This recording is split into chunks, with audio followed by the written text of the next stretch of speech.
Bom dia, meu irmão, minha irmã da Segunda Igreja Batista em Gramacho. Aqui quem vos fala é o diácono Messias Lamin. Tudo bem? Pois é, estamos de volta por mais um dia que, graças a Deus, ele nos concedeu.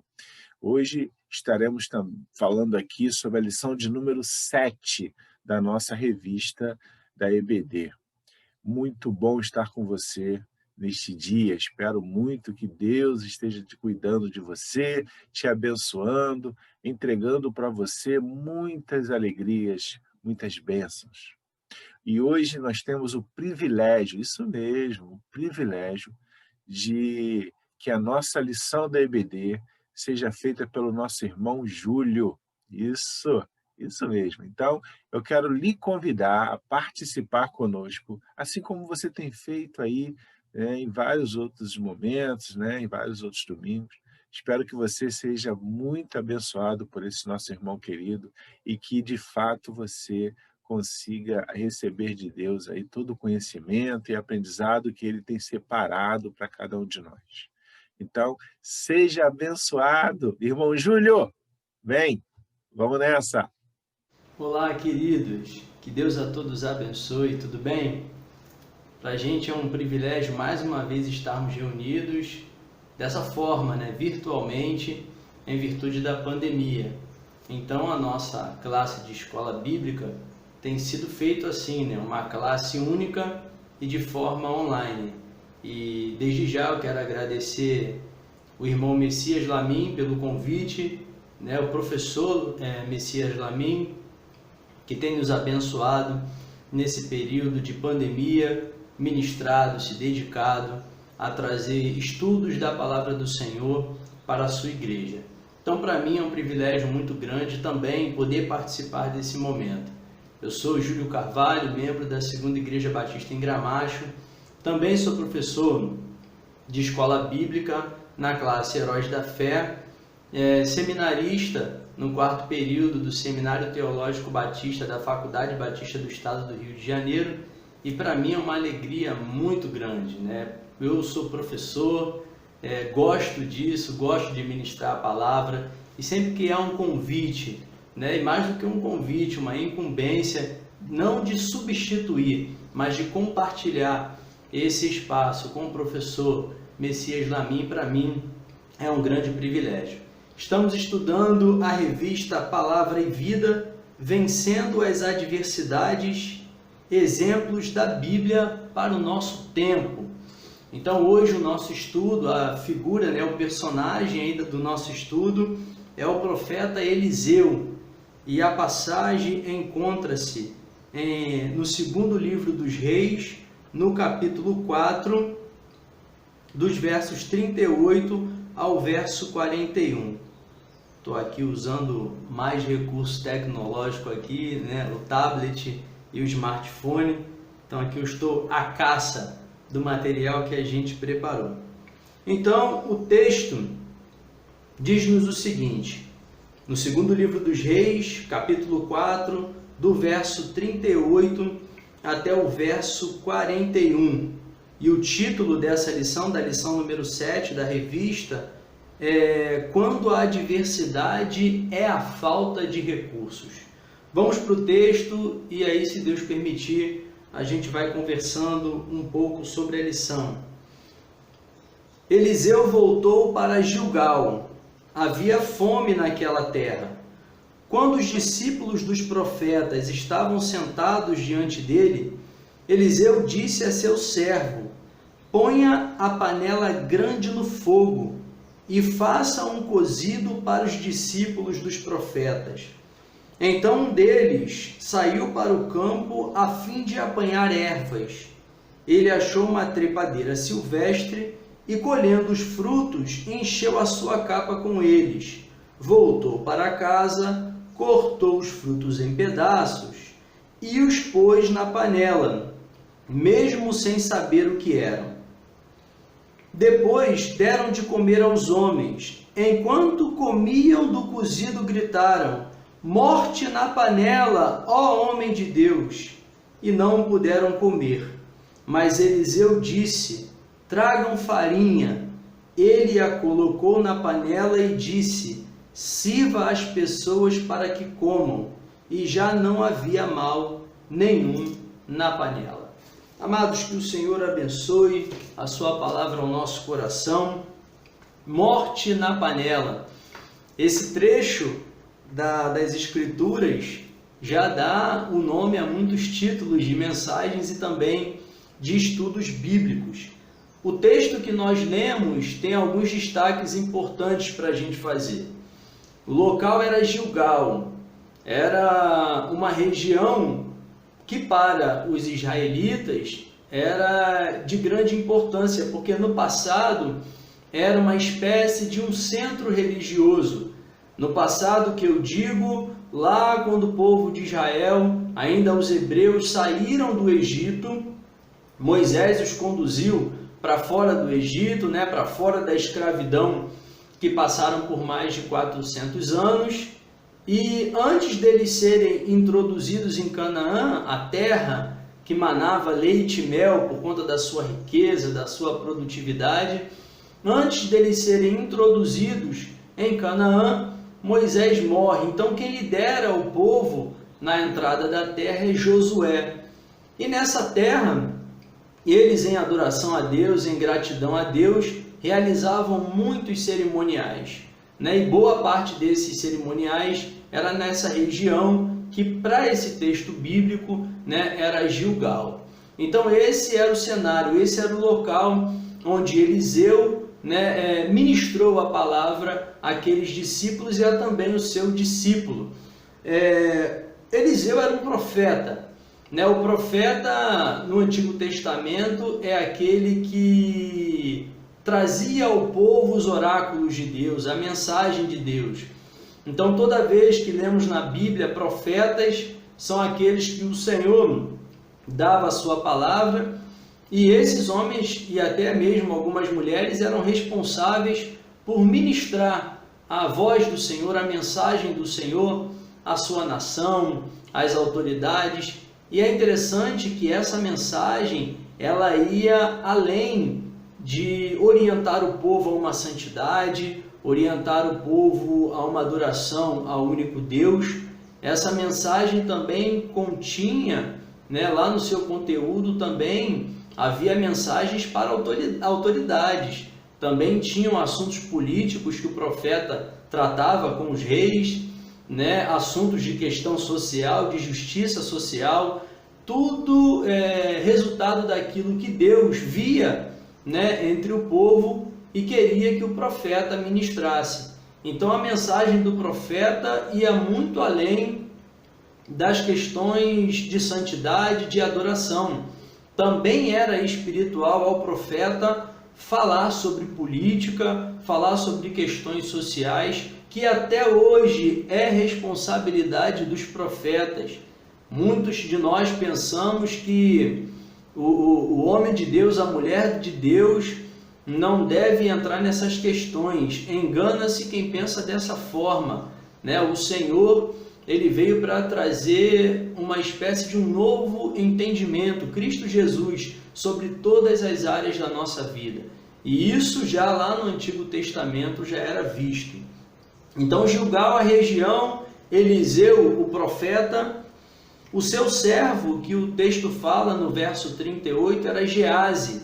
Geazi era um discípulo direto de Eliseu, Possivelmente, Geazi seria o substituto de Eliseu, se ele não incorresse num pecado que você pode ler no capítulo seguinte, no capítulo 5 do mesmo livro, do segundo livro dos Reis, e você vai saber o porquê que ele não se tornou esse profeta no lugar de Eliseu. Mas ali naquele contexto, Geazi era o discípulo direto de Eliseu, era o moço do profeta, o servo do profeta. Então tem ali Geazi e também tem os discípulos dos profetas. Então esse cenário ele é constituído ou construído por esses elementos. Uma cidade historicamente respeitada pelo povo de Israel, por conta de ser uma cidade em que se realizava muito cerimonial, ainda que futuramente ela infelizmente também virou berço de idolatria, mas tinha essa importância nesse sentido. Eliseu, o profeta, aquele que recebia a mensagem de Deus para o povo, seu servo Geazi, que estava sendo preparado, e também os discípulos dos profetas, uma espécie de estudantes de teologia, se a gente for fazer um paralelo com os dias de hoje, com aquela época, né? Então ali seria meio que um seminário teológico, e Eliseu estava diante daqueles homens, ministrando a palavra do Senhor. Mas naquele período, não só Gilgal, como todo Israel passava por grande fome. Era muita a tribulação e a fome naquela nação, fruto da desobediência a Deus, da idolatria a deuses pagãos e de injustiça social que eram cometidas. Então, nesse contexto de fome generalizada, o profeta ali, os servos, ele dá uma ordem a Geazi, a seu servo direto. Ele diz, pega uma grande panela, põe água ali para ferver e vamos fazer um cozido, né, para esses homens. Então Geazi, né, começa a executar aquela orientação. Sendo que entre um dos homens ali, dos profetas, havia alguém que nós diríamos de boa intenção. E ele quis dar a sua participação naquele guisado, naquele cozido. Então ele vai até o campo e encontra uma árvore bem bonita, com frutos bem vistosos, e decide encher a sua capa daqueles frutos e leva para casa, pica aqueles frutos e deposita na panela. Ele queria dar ali entre aspas, o toque de amor dele naquele sabor, naquele tempero. Só que eram colossíntidas, eram frutos venenosos. E ao pegarem ali o alimento para poder saborear, satisfazer as suas necessidades, eles observam que havia morte na panela. Amados, esse texto ele traz conceitos muito importantes para a Igreja do Senhor, mas também para aqueles que ainda não tiveram um encontro com Cristo. A gente pode ver que o veneno mata mais rápido do que a fome.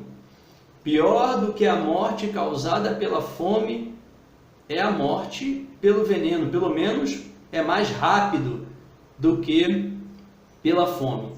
Então, nesse contexto, nessa ideia, né, de que havia ali a morte na panela, e essa aplicação para os nossos dias, dentro da lição proposta pelo autor, né, na lição número 7, que é a adversidade pela falta de recursos, eu gostaria de, em primeiro lugar, meditar com vocês sobre um importante conceito que essa passagem traz, que é imprescindível nós conhecermos a palavra de Deus. A Bíblia fala em Mateus 28, verso 19, que nós erramos por não conhecer as Escrituras e nem o poder de Deus. O próprio Senhor Jesus fala isso. Então, amados, aquele homem, ele estava muito bem intencionado, né? Ele quis dar ali a sua participação naquela refeição. E ao tomar aquela decisão, né, de forma isolada, acarretou todo aquele problema. Hoje na igreja, não só na igreja, mas em todo o mundo, a fome também. Não somente a fome física, diríamos assim, a questão biológica, a necessidade do alimento físico, orgânico, né, para o nosso organismo, é claro, mas também há uma fome para o homem satisfazer os seus propósitos. O grande problema é que o homem não encontra o seu propósito em Deus. Ele quer encontrar o seu propósito dentro de tudo isso que o mundo oferece. E para a igreja do Senhor, né, essa fome não pode ser saciada por nada diferente da palavra de Deus. Hoje, dentro das igrejas, é muito comum vermos uma espécie de um liberalismo teológico. Há uma negação sobre a inerrância das Escrituras. O que isso quer dizer? As Escrituras não erram, elas não falham. A Bíblia diz sobre ela mesma que ela é a palavra de Deus. Mas ainda assim, não mais fora. O secularismo já está na igreja, já está nos púlpitos, e muitos querem dar à palavra de Deus uma importância inferior à que ela tem e até questioná-la em alguns pontos cruciais, dizendo que ela tem erros porque foram escritas por homens. De fato, homens, mas ela mesma afirma que homens inspirados por Deus. E o que a gente vê ao longo das Escrituras, ainda que tenham sido homens que tenham escrito esses textos, você não consegue observar nada que os contrapõe. Por exemplo, há um texto que diz que depois que Samuel morreu, um rei que havia em Israel, Saul foi consultar uma espécie de uma feiticeira, e ali apareceu a imagem de Samuel falando com eles. Mas um pouco mais à frente, na verdade bem mais à frente, no Novo Testamento, a Bíblia fala que depois que o homem morre, o que vem é o juízo. Não tem essa questão de reencarnação antes do juízo, não tem essa questão de, como eu diria, consultar os mortos, espiritismo, uma prática pagã. Então não existe isso. Então, à luz desse texto no Novo Testamento, a gente consegue perceber que o que acontece no Antigo, nessa manifestação, entre aspas, do profeta Samuel, na verdade era uma atividade maligna. Satanás tem o poder para tal empreendimento. Então ali, na verdade, era uma prática que o próprio rei Saul havia proibido de realizar, porque aquilo não glorificava a Deus, aquilo era uma coisa pagã.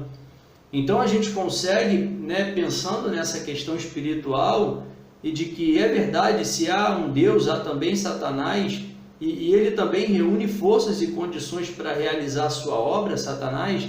Então a gente vê que ali é uma atividade demoníaca. Há um princípio na hermenêutica bíblica que diz que a Bíblia interpreta a própria Bíblia. Então, em textos mais obscuros, a gente pega aqueles textos que são mais claros, que não deixam dúvidas, e a gente consegue interpretar os mais obscuros. Então, na verdade, esse liberalismo teológico, voltando para essas práticas, que diz que a Bíblia contém erros, sim, ou ainda uma incredulidade que é gerada a partir de muitas pregações que a gente vê, e até mesmo questão de devassidão moral. Então isso é um alimento perigoso, se alimentar da palavra de Deus, conhecer as Escrituras, a Bíblia Sagrada, é imprescindível para não incorrermos nisso. Por exemplo, ainda, vivemos hoje uma espécie de um misticismo sincrético, e dentro das igrejas semi-pagão, diríamos assim. Muitos fiéis têm práticas místicas. Hoje a gente vê a história do copo com água em cima da televisão, da rosa ungida, do sal do Mar Morto, práticas pagãs, muito comuns, em religiões pagãs, e que não tem nada a ver com o Senhor, não glorificam o Senhor. Aí de novo a gente pode falar, mas no Antigo Testamento haviam práticas assim. É verdade, havia, mas no Antigo Testamento muitas dessas práticas representavam profecias, que todas elas se cumpriram em Cristo Jesus, né? Então não há mais sacrifício de animais, porque o sacrifício foi vivo, foi Cristo na cruz, né? Não há mais vinho, não há mais pão para cerimonial, porque Cristo é o vinho, Cristo é o pão. Nada mais disso é necessário na nova aliança. Então ainda invocar essas práticas é paganismo, né? Isso não tem a ver com o Evangelho, isso não glorifica a Deus. E aí a gente vê heresias de todas as formas. Uma outra coisa que precisamos, conhecendo a palavra de Deus, a gente evita, e talvez aqui isso seja o maior dos cânceres dentro da igreja, né? Algo que já provocou aí metástase em todos os membros desse corpo, é a teologia da prosperidade. Amados, muitos de nós pensamos que não praticamos a teologia da prosperidade, porque geralmente quando ela é apresentada a nós, ela é apresentada de uma forma muito extrema, né? E, por exemplo, a gente vê a questão da batalha espiritual. Para muitos, batalha espiritual, a Bíblia fala sobre isso, né? Que a nossa guerra não é contra a carne nem contra o sangue, mas contra os principados e potestades. Mas a Bíblia não fala que você, ao chegar em um local, seja onde você mora, em qualquer lugar, você tem que repreender e amarrar, porque tem um demônio para cada rua, um demônio para cada esquina, um demônio para o bairro, um demônio... Amados, isso não é bíblico. Isso causa uma espécie de uma histeria religiosa. E isso é um câncer, isso tem levado pessoas à enfermidade no corpo e na alma. E por falar em enfermidade no corpo, essa mesma teologia da prosperidade diz que toda enfermidade é de procedência maligna, né? E que você, como um servo do Senhor, não deve orar para que Deus faça a vontade dele, mas antes dá ordem ao Senhor para que tire aquela enfermidade do seu corpo. Para essa teologia, a enfermidade é questão de pecado. Se você está enfermo é porque você está em pecado, né? E o terror dessa teologia da prosperidade, louvado seja o Senhor, é o livro de Jó, porque era um homem reto, íntegro, e o Senhor permitiu, né, que Satanás colocasse uma enfermidade dele para que o nome do Senhor fosse glorificado. Mais do que uma enfermidade, tirou a vida dos filhos, tirou a vida das filhas, de boa parte dos seus servos, na verdade, da grande parte dos seus servos, das suas propriedades, dos seus bens, e ainda assim, Jó permaneceu ali fiel. Então, a enfermidade na vida de Jó foi uma forma de Deus glorificar o seu nome. E a gente não encontra respaldo bíblico para falar que isso é obra maligna, que é consequência de pecado. A teologia da prosperidade ainda desvirtua o conceito de contribuição cristã, né? Dízimo é fidelidade ao Senhor. Dízimo é questão de fé, amados. Não entre em discussão sobre validade de dízimo ou não. Dízimo é uma questão de fé. Dízimo é coisa do Antigo Testamento. Jesus falou isso, que nós devemos trazer o dízimo, né? E não abrir mão do amor, do afeto, da caridade. Jesus fala isso aos hipócritas da sua época. Dízimo é uma questão de fé. Oferta é uma questão de generosidade. Você pode abençoar a obra do Senhor através de uma oferta também, né? Mas também pode abençoar uma vida, né? Então, você vai caminhando nesse sentido. Mas essa teologia desvirtua. Ela pega textos, levam para fora do seu contexto e faz desse ato tão grande de fé, de amor, de generosidade, faz disso um mecanismo para enriquecimento, né, para poder se promover e para poder atender os seus interesses mais escusos. Então, amados, conhecer a palavra de Deus é ir na contramão desse sincretismo religioso, mais do que liberalismo cristão, né? Já é, na verdade, teológico, na verdade, já é uma libertinagem teológico e principalmente a teologia da prosperidade. E aí, se você pensa que você está fora dessa teologia da prosperidade, ela diz que você tem que ser bem-sucedido e ser abençoado em todas as áreas, porque você é cabeça e não é cauda. Então, se você, meu amado irmão, minha irmã, por exemplo, já solicitou o serviço de alguém, né, para passar à frente, para utilizar aí um serviço público, se você tem um amigo que trabalha num posto de saúde, né, num hospital, eu trabalho em unidade de saúde, meu telhado é de vidro agora com o que eu vou falar, né, mas se você utilizou desses meios para passar à frente de alguém que estava numa necessidade pior do que você, que estava na sua frente aguardando por aquele atendimento e no final ainda deu glórias a Deus falando que o irmão abençoou a sua vida, saiba que na sua mente, no seu coração, a teologia da prosperidade já o contaminou. Se você torceu por aquele político que adiantou lá o seu lado, né, por aquele candidato a vereador, por aquele candidato a prefeito, que sempre ajudou a igreja, sempre deu uma força para a igreja, e é importante, a eleição de 2020 já passou para prefeito, para vereador, né, mas é importante que isso fique gravado na sua mente, né? Vereador não é essa a função dele, ele não tem que fazer nada por você, ele tem que fiscalizar para que o prefeito faça direito. Então, se você está lançando mão desses recursos, saiba que, e está dando glória a Deus, né? Saiba que essa mensagem do egoísmo maldita, da teologia da prosperidade, já encheu o seu coração. Mas, amados, conhecendo a palavra de Deus, para não morrermos envenenados, né? Também precisamos saborear o fruto do Espírito Santo.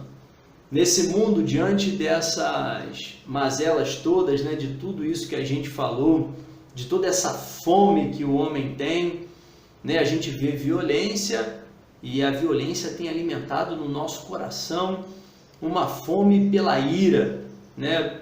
Torcendo para que aqueles que praticam violência, né, sofram na mesma medida ou até maior, desejando a morte e até a condenação eterna dessas pessoas. Saiba que essa fome é uma obra da carne. Em Gálatas 5, a partir do verso 19, diz assim, ó: e quanto às obras da carne, ou seja, né, aí aqui eu já coloquei abre aspas aí que eu coloquei uma palavra, né, o alimento para o pecado, vamos voltar para o texto, as obras da carne são, prostituição, impureza, lascívia, idolatria, feitiçaria, inimizades, brigas, ciúmes, iras, discórdias, dissensões, inveja, bebedice e glutonaria.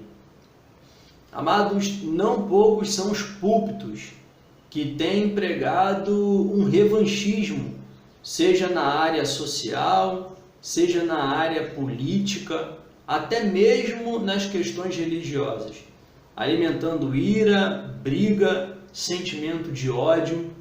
Muitos são os púlpitos que já flertam, na verdade já estão quase casando com as impurezas.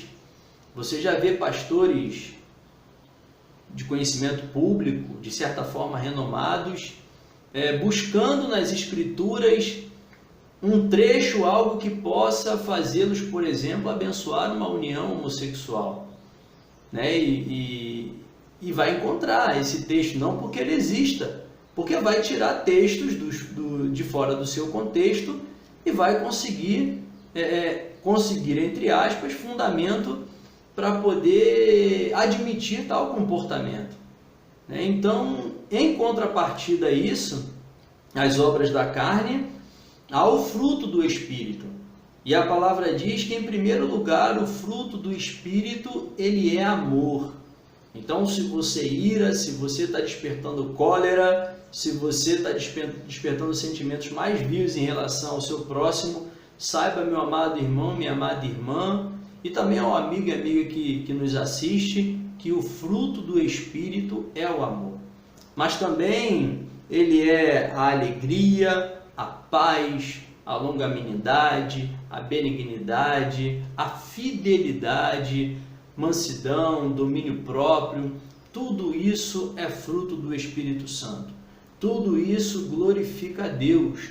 Tudo isso sacia a nossa fome e impede que sejamos envenenados pelo alimento daninho, da erva daninha que tem nesse mundo.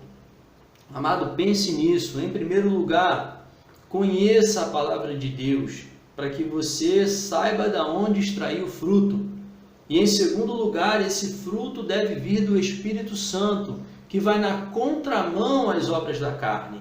E em terceiro lugar, para que você seja abençoado, para que você não se alimente do alimento errado, saiba que você precisa trazer para a sua vida o alimento certo. Reparem no texto que quando aqueles homens gritam e clamam pelo profeta, eles dizem: morte na panela, ó homem de Deus.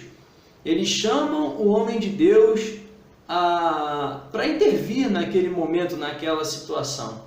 Então Eliseu pede que seja trazido farinha, e ali ele adiciona a farinha, e aquele alimento de novo está em condições, está apto, para ser degustado, para saciar a fome. O veneno foi neutralizado e aí aquelas pessoas puderam alimentar-se de forma correta ou do alimento correto. Amado, só há uma coisa que neutraliza o pecado. Um paralelo desse texto com a Nova Aliança, com o Novo Testamento, com o sacrifício de Cristo Jesus. Se o trigo neutralizou aquele veneno, somente Cristo pode neutralizar o pecado. O autor da revista, que a gente baseou esse estudo, e tiramos muitos pontos desse estudo, porque essa é de fato a orientação, porque muitos irmãos estão estudando nessa revista. Ele faz um paralelo interessante, porque o trigo, antes de ser trigo, ele é, por exemplo, o trigo não, a farinha, perdão, se pensarmos tanto em trigo quanto farinha de mandioca, isso vai ter que ser prensado, isso vai ter que ser desidratado, tem que ser moído para que vire aquela farinha. E aquela farinha que trouxe vida, em um momento ela foi trigo, ela foi mandioca, não sei que tipo de farinha foi, mas ela foi desidratada, mas ela foi prensada e também foi moída. E no final ela trouxe vida. Ela trouxe vida através da palavra do profeta. Amado, como servo do Senhor, como todos aqueles que aceitaram a Cristo Jesus, eu quero profetizar na tua vida neste dia. E profecia no Novo Testamento não é falar que Deus me deu uma visão, não. Profecia é revelar hoje, nesse novo tempo, é revelar o que as Escrituras dizem. Em Isaías 53, no verso 5, um texto muito conhecido, mas eu vou ler aqui numa versão específica, diz assim: mas ele foi transpassado pelas nossas transgressões e moído pelas nossas iniquidades. O castigo que nos traz a paz estava sobre ele, e sobre as suas pisaduras fomos sarados. Amados, Cristo desidratou naquela cruz. Há estudos que dizem que, científicos que dizem que uma pessoa naquela condição, o nível de desidratação que ele passou, seria capaz até de fazer a sua língua inchar e colar no céu da sua boca. Ele foi transpassado por uma lança. Ele foi moído pelas nossas transgressões. Cristo é o trigo que neutraliza o pecado deste tempo. Amados, há fome, há desejo no coração do homem, do ser humano. E ele insiste em buscar no pecado a forma de saciar essa sua fome. Saiba que a única e melhor forma de não somente saciar a fome, mas neutralizar os pecados é Cristo Jesus. Então, por isso, o meu desejo e a minha oração é de que você, meu amado amigo, minha amada amiga, que ainda não entendeu isso, que ainda não consegue ver a sua condição de pecador e busca nas obras da carne algo para saciar a sua fome. Amado, saiba que o que você buscar será passageiro, é efêmero.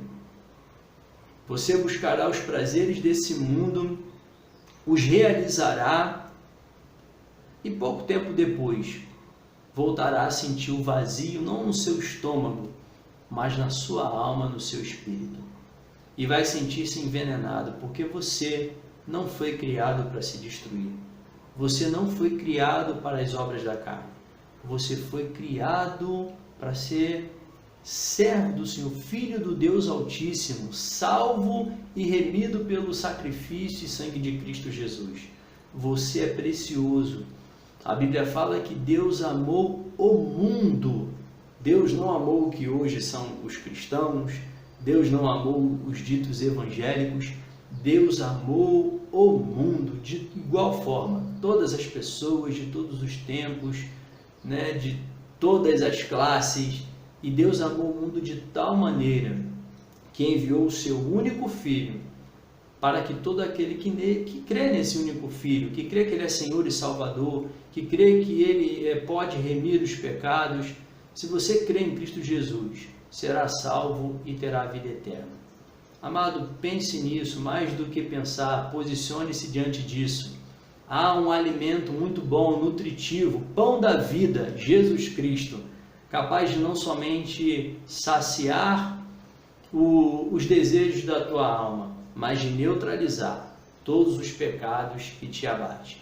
E quanto à igreja do Senhor, conheça a palavra do Senhor. O fruto que alimenta é o fruto do Espírito. Cuidado com essas enganações e denunciem o pecado, porque o profeta deve denunciar as armadilhas de Satanás.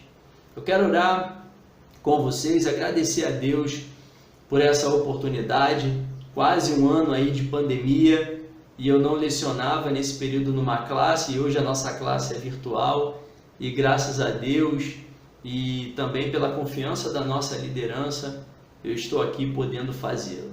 Vamos orar. Senhor, nós queremos te agradecer por esse dia tão especial. Ó Deus, dias adversos, ó Deus, seja pela necessidade que passamos ou por qualquer outra necessidade, mas os dias são adversos, são difíceis, e o homem insiste, ó Deus, em buscar em si, buscar nesse mundo o alimento para a sua alma, para o seu espírito. E, ó Deus, cada vez mais tem se afundado numa vida de devassidão, de tristeza e sem propósito. Pedimos ao Senhor, em nome de Jesus, que toque nesse coração, que Ele encontre em Ti o alimento e o propósito para a sua vida. E quanto à Tua igreja, Senhor, desperta o Teu povo, que, ó Deus, possamos buscar na Tua palavra o conhecimento, no fruto do Teu Santo Espírito, ó Deus, o alimento, ó Deus, e dizer não para todo esse veneno, entre aspas, espiritual que tem sido pregado. E que certamente, Senhor, se atentarmos para essas orientações, viveremos bem, em paz com o Senhor e principalmente alcançando as vidas que estão sem esperança.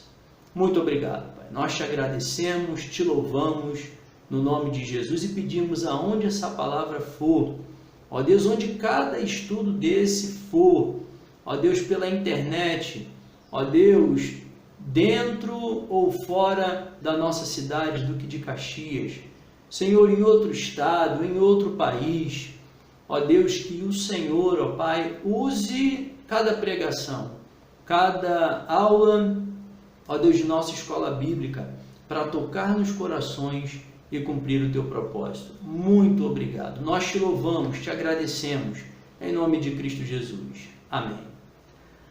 Amados, Deus te abençoe. Fiquem bem, busquem no Senhor a paz. Tchau. Olá, irmãos. E aí, gostaram? Muito bom, né? Irmão Júlio é uma bênção, graças a Deus. E é membro da nossa igreja. Amém por isso. Irmãos, muito bom. Agradeço muito ao irmão Júlio aí por ter contribuído hoje com a gente aqui na EBD. Deus abençoe, meu irmão, você, a sua família, o seu ministério, os seus projetos. E assim como a todos os irmãos, eu desejo a você também, Júlio, um Feliz Natal, isso mesmo, e um feliz 2021. Que Deus abençoe a cada um de nós. Irmãos, muito obrigado aí pela sua participação, que Deus te abençoe e Deus te guie e fique sempre com a gente aqui, porque a nossa igreja tem trabalhado para entregar cada dia mais a mensagem de Cristo e usando hoje os métodos, né, que nos são permitidos. Então, que Deus te abençoe. Tenha um excelente dia, uma excelente semana e até a próxima.